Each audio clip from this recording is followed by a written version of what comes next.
Show with Matty B and Chris Green in the house. Woo! How are you, Greenie? Yeah, good mate. How are you? Very good. Good to finally have you on board. It's good to be here. It's taken us a while. It has. So Chris come up and surprised me up on the sunny coast on Friday when we were meant to jump on and do the live. But since then we've just been fooling around and hanging out and just catching up. No, just checking. But yeah, so we haven't seen each other for about 3 or 4 months, I think. Yeah, that was pretty brief. Yeah. And before that, we were living together for a while down in the Gold Coast. Me and Chris went through some shared traumas at different points in time, and we met about 10 years ago now, maybe, and just basically been brothers in arms since then. So, guys, I'm going to be sharing Chris is going to be sharing a bit of his story about where he's from, what he's been up to, and some of the new passions that have come into his life, which has been really good from an outside perspective and someone that really cares about him to see what he's been up to and the changes that he's been implementing. And I think that you guys are going to get a lot of value out of hearing him speak on where he's been, on the certain things that he's been implementing to really bring about new positive changes within his life.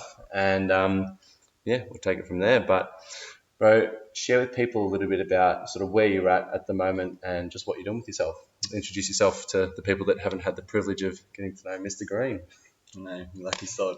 Well, hi, my name's Chris. I'm originally from the UK. I've lived in Australia for about 10 years. I've been all over Australia. I've done lots of different jobs, but I've now settled in doing hospitality. How could you describe it easily to the guys? Well, just what you're doing now is like you basically got into a position that you're consulting for other businesses, other cafes, and other businesses in the hospitality industry. So I them dominate. took the skills that I learned from managing venues and decided to start my own business and get some clients on board, and now helping other businesses reach their full potential and make a good amount of profit, which is really exciting and fun and new. Yeah, and it's from when we first lived together in Beenleigh. It was the first time we lived together. Probably Noosa.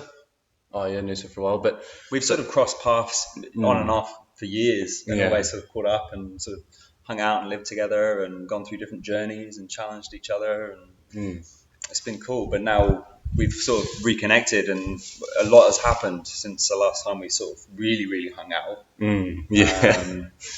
I started this business, and I've been through a bit of a journey with my health, which was awesome to share with Matt and sort of get him on board and being open and honest with him, and which is pretty reserved. You're pretty reserved a lot of the time, and in the past, so it's been good to have you really reach out and open up, and it's a testament to the power of opening up. Definitely, and being honest, because it was pretty tough for me. So to come up and catch up with you and share was empowering, and it's helped a lot.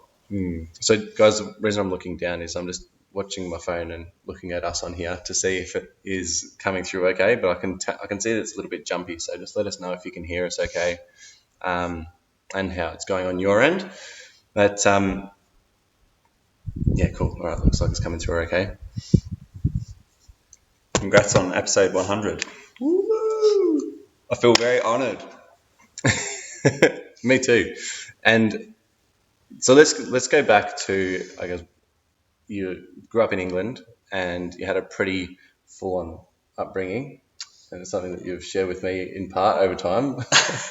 Yeah, definitely. Well, yeah, I mean, every story is, there's lots of stories come up, but I guess everyone has a story. Mine was growing up in the UK, being looked after by the state, so no family, sort of moving around a lot, different sort of homes and care homes and orphanages and whatnot, sort of breaking free from that yoke of being quite suppressed as a youngster and managing to break out of the UK and travel and earn good money and find out who I actually really was instead of what I was sort of set up to be, so to speak. And once I got out of the UK, I really sort of started to challenge myself and reach my full potential. But the UK was probably, I mean, I've shared 100 stories with you, but it was a difficult upbringing, but also massively empowering because I had to learn a lot of skills at a very early age about being independent, being resilient, but also that came with a lot of a lot of problems, a lot of things, a lot of attitude issues, and Be raw, man. Yeah, like pretty, share the pretty. depths of how fucked it was, and the depths of the little. Oh, you're allowed to swear? Yeah. Oh, wow. We can- Changed everything. Yeah, say what you need to say. But like paint the picture of the depths that it was that you felt and the things that you experienced back then, because the picture that you paint when you tell me the stories of back then compared to the Chris that I know now, it's so far Chalk and removed. cheese. You know what I mean? So Definitely. We're sort of like, we start at the beginning, I guess, but my earliest memories are always being moved around, and I'm not quite sure how old I was. I guess maybe 6 or 7, maybe 8. Moving around a lot, being sort of shoved into different homes with lots of kids, sort of having no consistency, no real, solid peers, and it made me very angry. Made me have a lot of questions that are still to this day unanswered. questions such as, Where do I come from? Who am I? Why? Why have I been left? And why am I in this situation instead of having a loving, caring home with, Christmas and birthdays and things like that I saw every other kid having, but it wasn't what I was sort of used to, and I became quite jealous, hateful, angry. So I took that out in the world, and from probably that age to sort of getting out of teens, I was still that person. I was still very angry. I was confrontational, especially with anybody in a authoritarian rule. Yeah, and that's school. Yeah. Being cared for. Anybody really. The government. It was. I just didn't want to. I couldn't Toe the really line. toe the line or cooperate. We spoke yesterday about the level of violence that you received, and then that being transmitted and passed on to your peers. Like, can you speak? on that a bit? We did. Yeah, we touched on that yesterday. Yeah. Hey, that was interesting. So, I mean, I guess growing up in the UK in the system in the 90s was probably very different from what it is now. And I think there was an influx of kids during the 90s. And I think the standards were pretty appalling. I think we all got sort of tarnished with the same brush, so to speak, and sort of just, the money wasn't very good. So, people didn't, the carers that were supposed to look after us, some of them were quite abusive.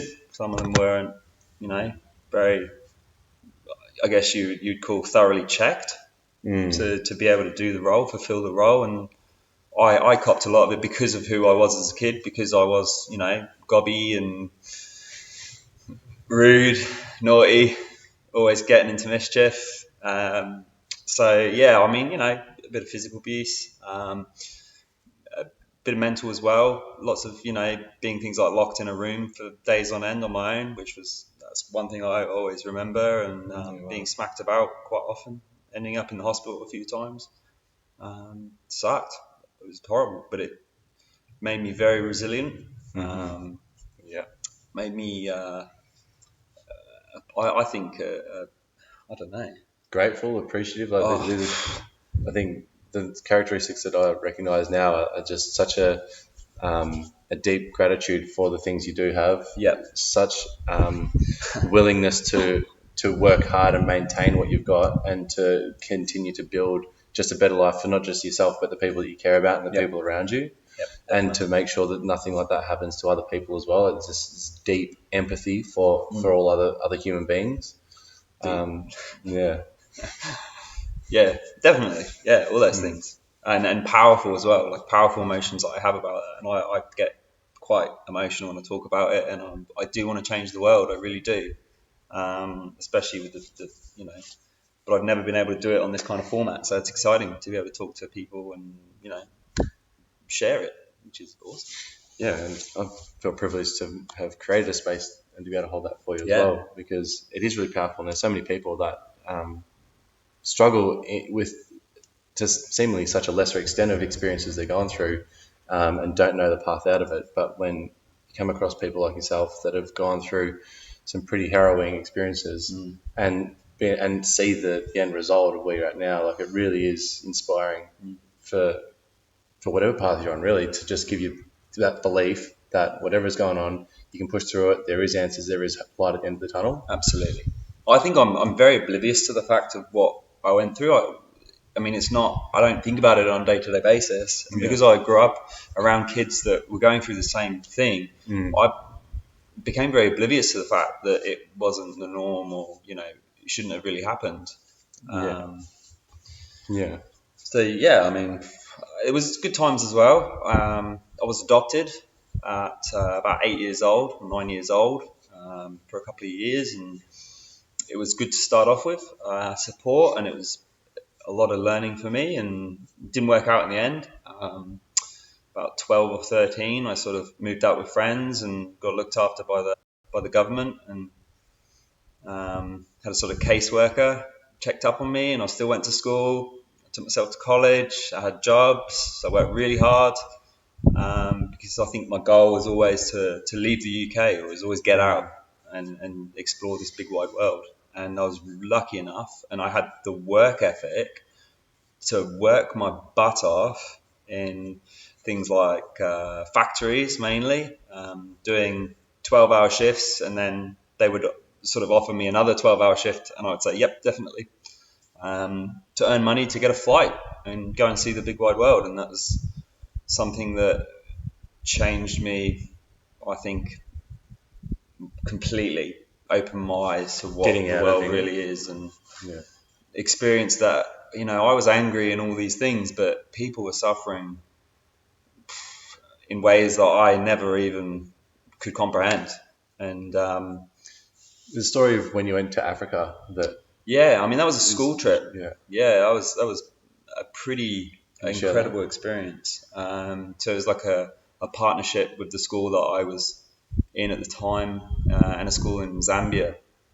And I was very lucky and very fortunate to be able to go over there and see how they lived, and share their experience, and make some really amazing connections with people as well, which was still, I was very young, but I think I remember specifically thinking this is going to be with me for the rest of my life.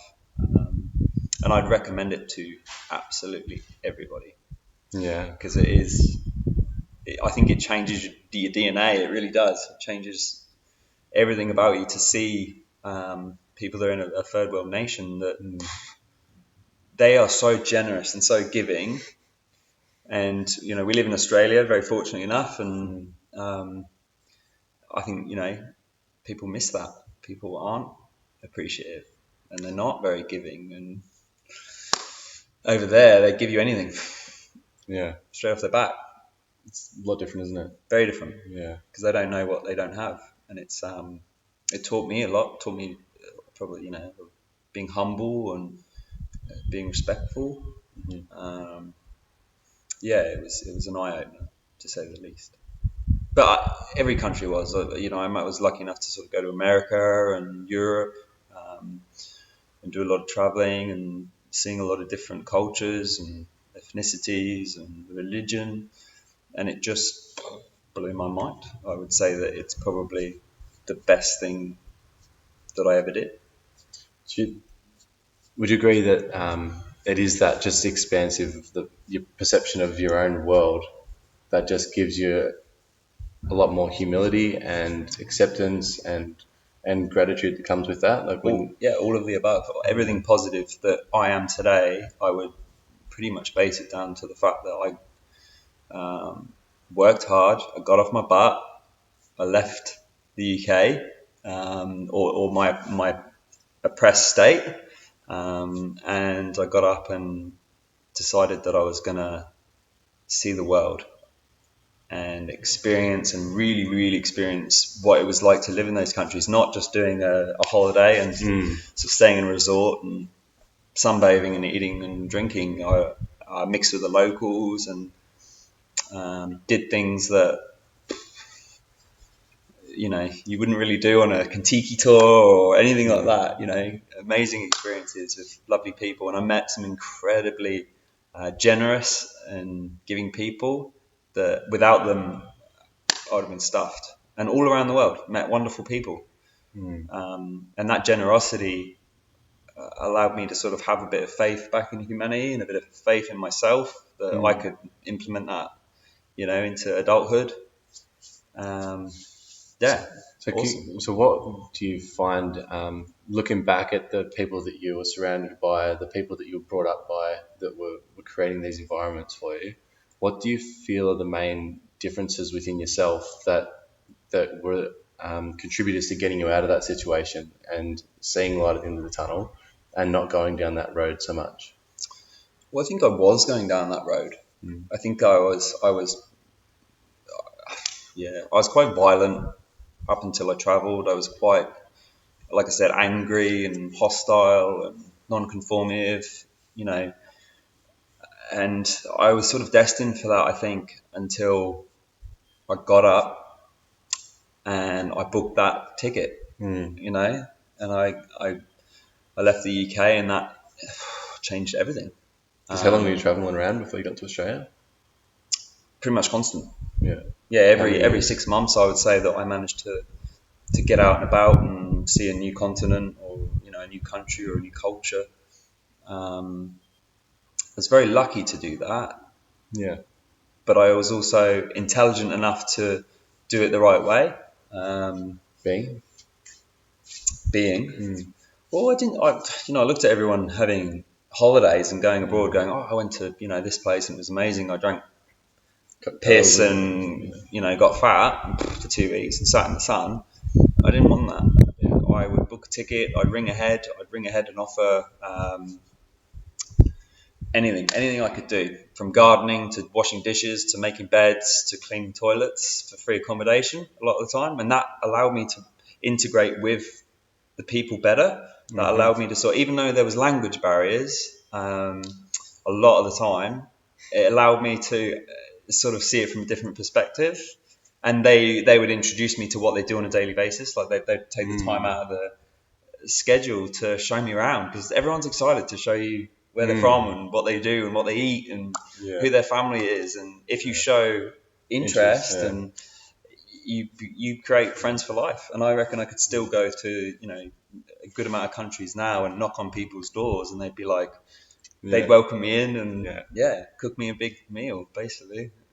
That's awesome. That's literally the complete opposite of what you experienced basically as a youngster. Absolutely. And then as soon as you got yourself out there, which a lot of people wouldn't do, I'd imagine, they just wallow in there, blame the world for their problems and just... I mean, I still speak to kids that I grew up with in the system that went and did a pretty, they're doing the same job that they did at 18, living in the same small village or town and having the same problems, the same anger issues, all those things.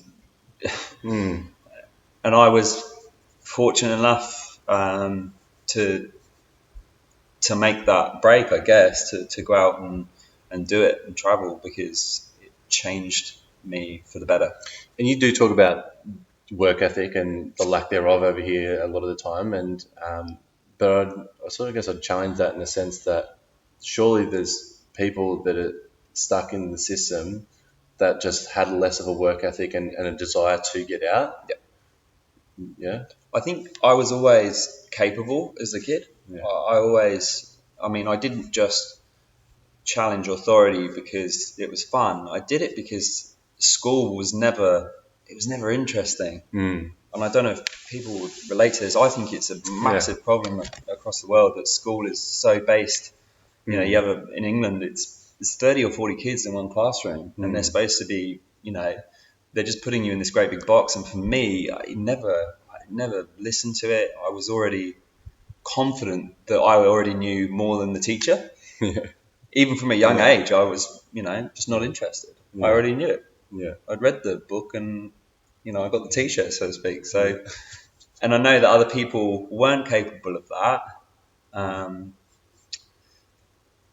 But that also steered me to a negative side as well. That took me down a pretty poor path for a lot of years. Made me angry and hurtful and deceitful because I wouldn't listen to anyone.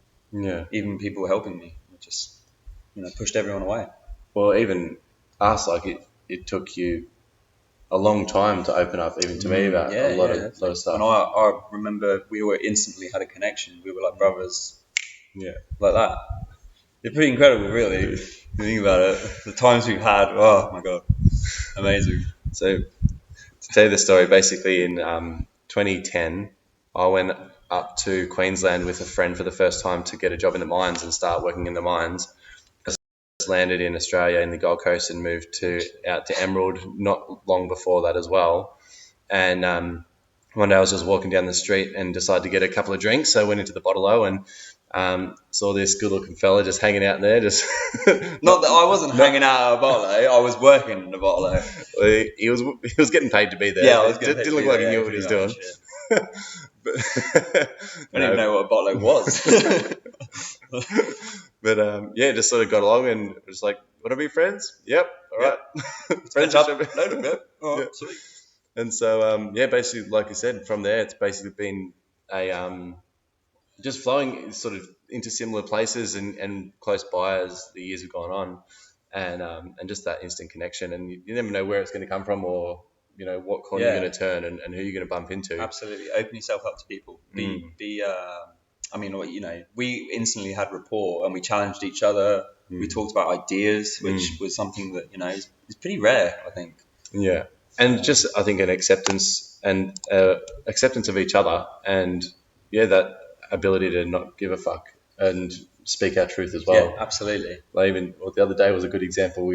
First time we caught up for a while and ended up walking into a cafe, just having this loud debate at each other. Full shouting match, literally, but that was good. It was high. It was good because we do that. Yeah. And neither of us back down because we're so strong in our beliefs, and they're both coming from good perspectives, but the right perspective and generally the wrong perspective. But we've always had that. Yeah. And I don't think we'll ever lose it because we both want the best for ourselves and each other and the world, basically. And that's rare, really rare, I think. A lot of people try and manage their social network and get so caught up in people that do want to do this or don't want to do that, or make them feel like this, make them feel like that. And I think when you come across people that are your people, there's just this ease and bliss and effortlessness and just knowing that you are so comfortable within yourself around this person that you can be yourself and be honest. That's because people aren't a lot of the time. No, and it's survival. It's all about their survival. They're trying to be included, be accepted, be loved. But when you know that you don't need to do anything other than be your honest, authentic self, it's pretty fucking sweet. It's really good. So on where you are now as well, you've been challenged immensely in a numerous amount of ways, but more recently you've gone through a pretty heavy challenge with your health, which has gotten you onto a new path. And I'd like to share that with the crew and a little bit about what you've been through and where it's taken you. So a couple years ago, I was diagnosed with an autoimmune disease called Crohn's. Some people might know what that is, but some people might not. So it's a inflammation, ulcerative through your digestive tract. It's pretty horrible. Leads to some pretty horrible symptoms. It's survivable, livable, but if you don't know how to treat it, I guess it can be pretty bad, pretty shit. You're always in and pain. I'm stubborn and proud. So even though I had symptoms for many, many years, and I sort of always ignored it. I never listened to doctors. I'm not a big fan of doctors. So when I did get diagnosed, finally, I thought, okay, I'm not well. I'm going to have to take a step back, and I did. And the journey from there has been not easy. Flitting from doctor to doctor, being prescribed huge amounts of medicine, from steroids to anti-inflammatory to pain medication. Now, this has been going on for 2 years, and it sucked.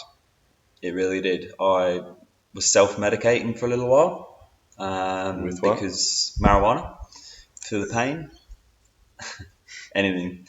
But also, having horrific side effects from this medication as well. These doctors, my impression from the doctors, I never really got that many good impressions, and they were very quick to sort of give me a prescription and send me on my way, which it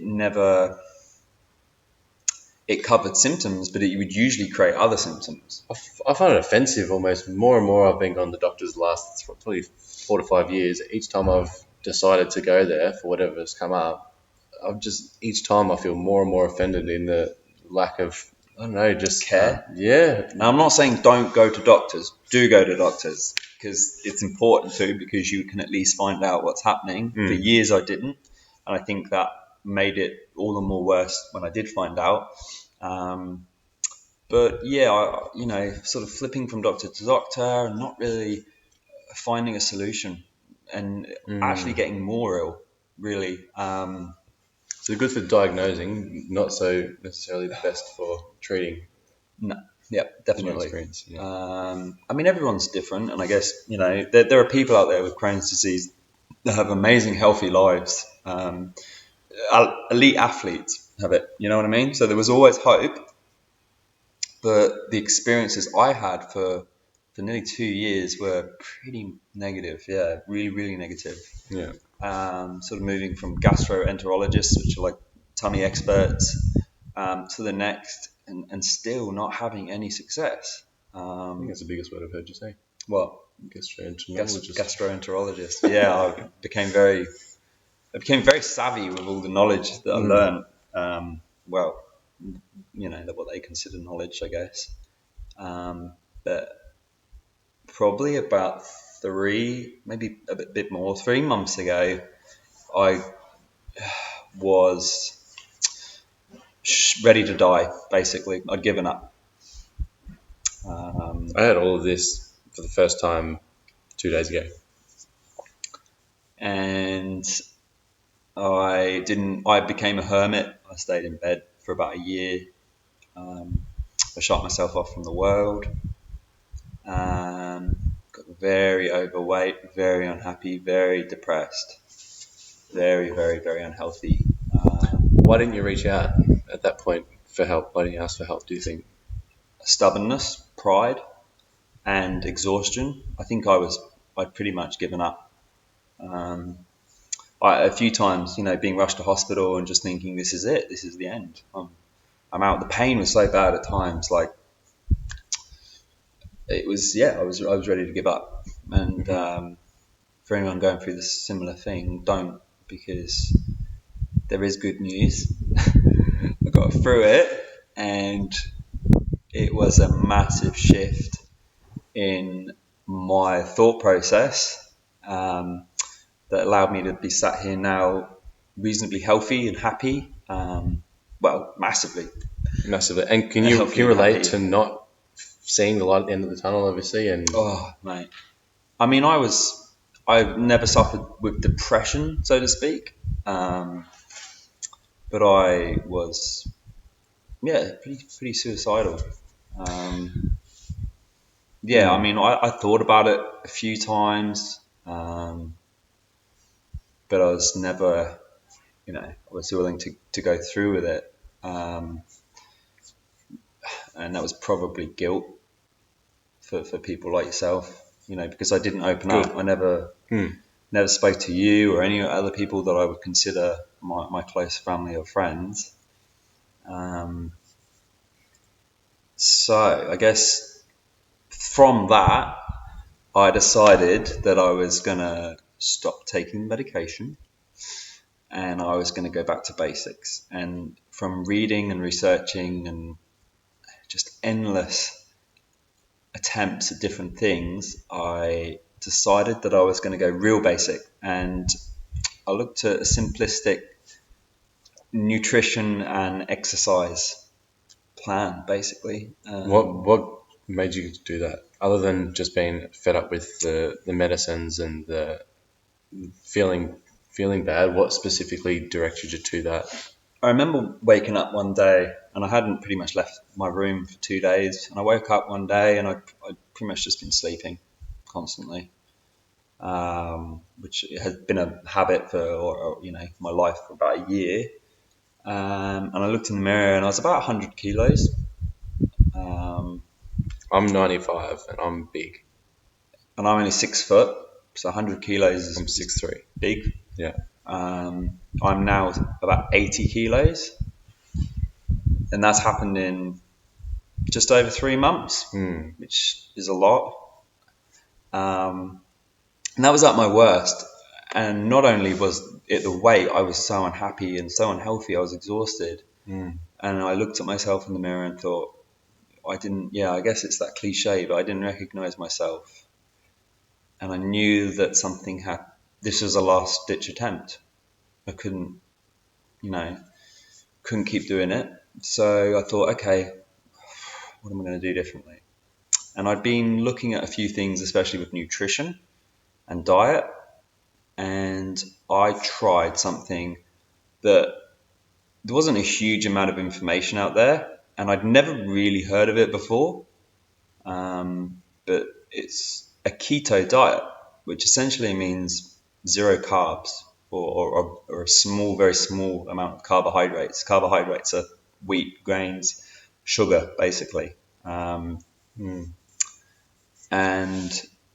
I was really strict on it. I became infatuated with getting up, moving, and giving my body the nutrients that I felt were helping. And Were you helped along this with anyone? Like, did you have any mentors that were sort of guiding you along this path? Online, there are YouTube channels. There was online sort of blogs that I sort of spoke to a few people, but not really. It was really a self. What got you so sure and so committed to that? Like, there's so many different things. There's like the paleo diet. There's this diet, that diet, this, that. Like, what got you so committed and had you having so much faith? I guess there was a few things. There was some YouTubes and some people that have suffered from things like ulcerative colitis that were having amazing results from trying this diet. And I'm very skeptical usually about that sort of thing, but I was ready to give up. Yeah, and I am. I'm super skeptical about everything, but a lot of people with there's people that are suffering with IBS and ulcerative colitis and all these types of things. And the keto diet is described as very anti-inflammatory, which is naturally something that I suffered with, and I was aware of. Big star. And it was described as that and sort of sold as that. So I thought, okay, well, you know what? I need to give this a go. And I stuck with it for a good amount of time. And the results that I had were, needless to say, pretty incredible. I mean, you saw me before, and when I rocked up on Friday. Yeah. This 180-degree shift. It was completely different physique, different skin color. Your eyes were completely clear, crisp. My eyesight's got better. My skin's got better. I've lost huge amounts of weight. I've exercised slowly, Hair's sort of come more back? incrementally. My hair is growing back. I was balding. He was like, there was a fucking Big old bald patch there. Amazing response, but I was super strict with it, and I stuck to it for for nearly 3 months now. I still think like you've got some of that magical hairspray in it or something like that. Because if that's what it is, right? That's fucking hectic. And I don't let know. alone Like, everything remember, else this going is. on. I'm trying to be saying that everybody's different. Okay, if someone wants to go out and try this, do your research. It might not work for you, but for me, it had huge benefits. And Yeah. I did a big health test prior to trying, and about 2 weeks ago, I had another health check, a full health check. Put myself in the hospital, and everything had improved. So I'm talking 50% of the inflammation had gone. I'd obviously lost huge amounts of weight. Mm-hmm. My psyche was better. I was clearer. I was more alert. He did gain an English accent. He used to speak like an Aussie. And this allowed me to. Well, I mean, the results were instant. I lost kilos within the first. I think it was like 3 days. I got on the scale and thought, wow, like this is incredible. I also integrated intermittent fasting with it to lessen the load on my digestive tract. And this is also another thing. Doctors never ever explained there was anything to do with my diet. Specifically said it was nothing to do with. So if you Google Crohn's disease, I think maybe the eighth topic or the eighth link will specifically say it is nothing to do with your diet. I think everything is to do with your diet. You run off what you put in your gob. Yeah, well, you are an accumulation of the food that you've eaten, isn't it? But there's a lack of knowledge. People, and I've become really, really passionate about it. And I think so. There's people that watch that have got weight issues, that do have inflammation issues, that do have a lot of mental health issues.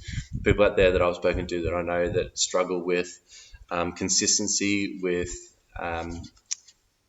sticking to something, but diet also sustainability. Yeah, definitely. Yeah, so I don't know. Speak to them about what has impacted you to stick with it, other than obviously going through the pain that you went through, and any sort of tips and advice that was the driving force, the pain. Definitely, I wanted to ease the pain, and I'm not saying that I'm pain free. I have days where it still pretty sucks, but it's livable. Pretty sucks. Yeah, it sucks balls, man. It really does. But it's livable. I'm a million times better than what I was. Unbelievable. But for people that are trying diets and are trying these things, it has to be sustainable. Which means if you do a diet for 3 months and then you start seeing results and you go back to your old ways, it's not going to work. You're going to basically shed it all back on. But the things that interested me was the basics of it. So I found that sugar and carbohydrates were the FDA in America did a pretty limited bit of research in the 70s, and they decided that fat was bad and carbs were good, which is not really what our ancestors did for thousands of years. And they decided to push carbohydrates on America, and other countries followed suit. Yeah. And what happened was type 2 diabetes rocked up, obesity rocked up, everything rocked up, heart disease. So what I deciphered from that was that humans aren't really supposed to run off carbohydrates. And all the research you've been doing. I mean, it's very complex, and there is a lack of study on it, and there is a lack of research. And I think the more that people are aware of it, the more it will come into the limelight, and the more it will be used as a tool. Because the experience I've had doing this, it's brought me back to life. Yeah. And literally, I think that it will work for a lot of people out there. And there's basics to it as well, like eating leafy green veg and sitting in a calorie deficit and moving, which is important. But it really was that first step of going, I'm going to try it, I'm going to do it, and then sticking with it. So is there something you can suggest or direct people to do if they do want to start doing this, and some easy like 3-step process to getting started on something like this? Well, I've written things down for you. Yep. That we might implement. We'll We're excited. implement. I'm not sure we're going to have time today, but maybe we'll do a part 2, and we'll probably structure it to sort of maybe give people a plan and maybe sort of teach them how to do it. The basics are you eat fat, and that doesn't mean that you're stuffing burgers in your face. It's come and take a bite of my fat. Eating good fats, about 75% fat. This is the diet: 75% fat, 20% protein, and about 5% carbs. People were always shocked when I say that, but actually, my diet is quite diverse. It is limited, but it's not that it makes me unhappy. I'm actually super happy because I see the results. I see, my body, and I feel my body, and I still can go out. I can still enjoy things. I don't feel like I'm missing out. I feel like I've only just found the ultimate recipe for my health, and that's important. Yeah, that's awesome. That's awesome. And what I would like to do is put the stuff that you've already given me into maybe a PDF of some sort for you guys to download, which I'll create maybe this week, and drop in the comments, and I'll put onto my page as well.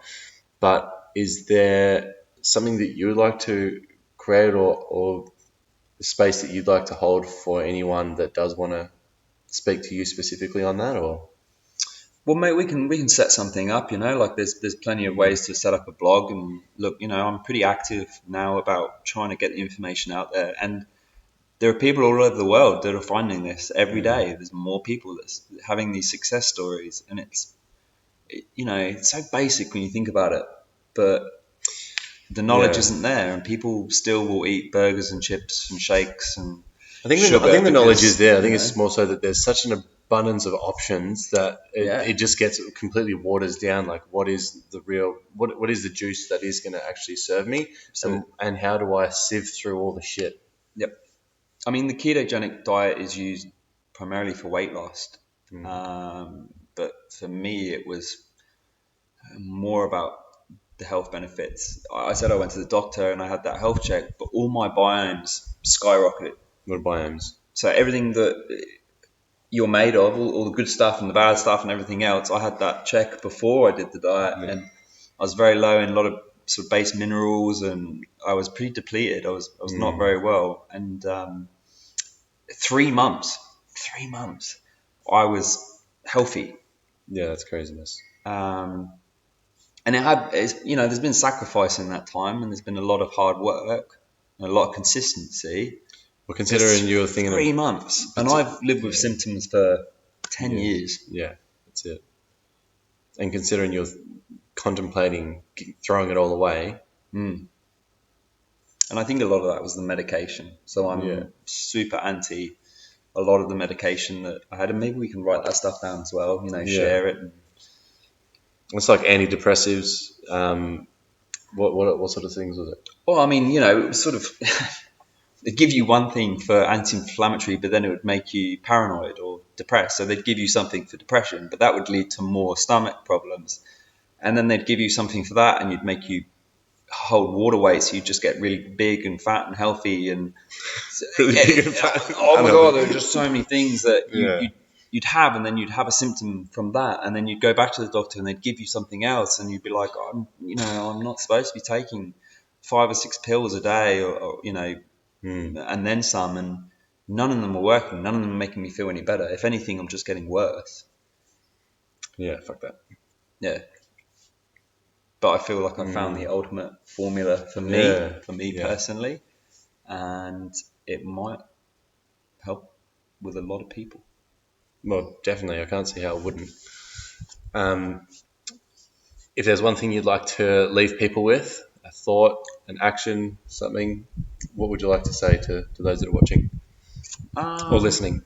Well, what did I say to you when I rocked up the other day? Well, which part? We spoke for hours. So we're never short of talking about things that we're just sort of trying and doing. But that was the secret, that bad. I've always been pretty motivated. I've always been had a good work ethic, but I think recently, especially in even the last month, I've been writing things down. So that's like anything to like exercise, to work, to what I want to eat, to what I want to achieve, short term, long term. I write it all down. Mm-hmm. And instead of just keep looking at the list and wanting to do it, I do it. Which is, it sounds really simple, but it's massive. People are wanting to do things all around the world, but they're not. They're just procrastinating on it. They're sitting there thinking and overthinking it and overthinking it. The wanners and the gunners. But you just got to do it. You just got to start. You simply just got to get dressed and walk out the door. Don't worry about how. Yeah, literally. That's how it changed me. I did it. I know what I want. I don't know how the fuck it's going to happen, but I know I'm going to get it. So I just keep walking.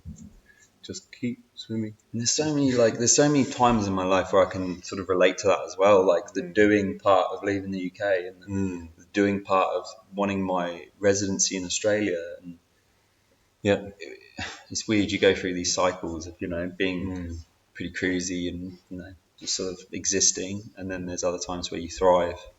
But I think when you thrive, you're doing. Yeah, you're actively pursuing your lists and your goals and your dreams. I think that is the massive separator between so many people. Is just so many people complain and dream and talk, but there's actually a saying that I love. There's a lot of people that are willing to give good advice, not many people leading a good example. So yeah, taking that first step, just taking a step forwards. Advice is a form of nostalgia, but be careful with who you listen to, and be careful with giving it out as well. So it's pretty powerful. Fuck yeah. Well, mate, thanks for joining me. Thanks for having me, mate. Always a pleasure. Never a chore. Obviously not for me. Terrific. 100 episodes of the Daily Bee. Woo! Thanks, guys, for hanging out with me, for getting to triple figures. I've been having a bit of a block getting to the 100th for some reason. It took me about 3 months to get to 95 episodes. Oh, really? And about 3 months to get to 100. Now the next 100 are going to come real easy. Yeah. Well, I mean, I'd love to come and chat more about other things and other things that are happening, and we can cross and talk about.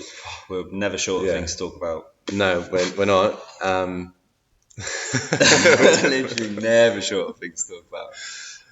But yeah, 100%. I'm going to be filling up my diary with more people and more guests, and just getting a lot more people of all sorts of walks of life on here to share with you guys.